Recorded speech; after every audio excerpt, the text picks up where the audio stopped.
ನಾವೇನಿದು ರಾಜಕೀಯ ಲಾಭಕ್ಕೆ ಅಂತ ಮಾಡ್ತಾ ಇಲ್ಲ, ಅವ್ರು ತೋರ್ಸೋ ಪ್ರೀತಿನ ನಾವು ಎಂಜಾಯ್ ಮಾಡ್ತಾ ಇದ್ದೀವಿ. ಹಂಗಾಗಿ ಆ ಪ್ರೀತಿನ ನಾನು ಅನುಭವಿಸ್ತಾ ಇದ್ದೀನಿ.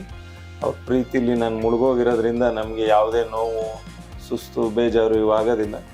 ನಾನು ಸೋತಿದ್ದೀನಿ ಅನ್ನುವಂಥದ್ದನ್ನ ನೆಕ್ಸ್ಟ್ ಡೇಗೆ ಜನದ ಹತ್ರಕ್ಕೆ ಹೋಗಿ ಶುರು ಮಾಡಿದೆ. ತೀರಾ ಈಗ ನಾನು ಸೋತಿ ಒಂದು 1,150-1,200 ದಿನ ಆಗಿರ್ಬೋದೇನೋ.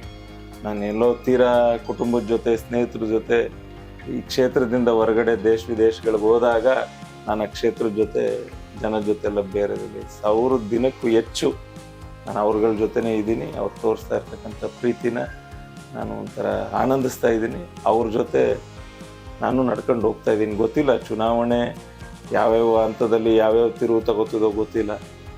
ನಾನೊಬ್ಬ ಸಾಮಾನ್ಯ ರೈತನ ಮಗ. ನನಗೆ ಶಾಸಕ ಆಗಬೇಕು ಅನ್ನೋದು ಅವರ ಆಸೆ. ಅದಕ್ಕೆ ಪೂರಕವಾಗಿ ನಾನು ಕೆಲಸ ಮಾಡ್ತಾ ಇದ್ದೀನಿ.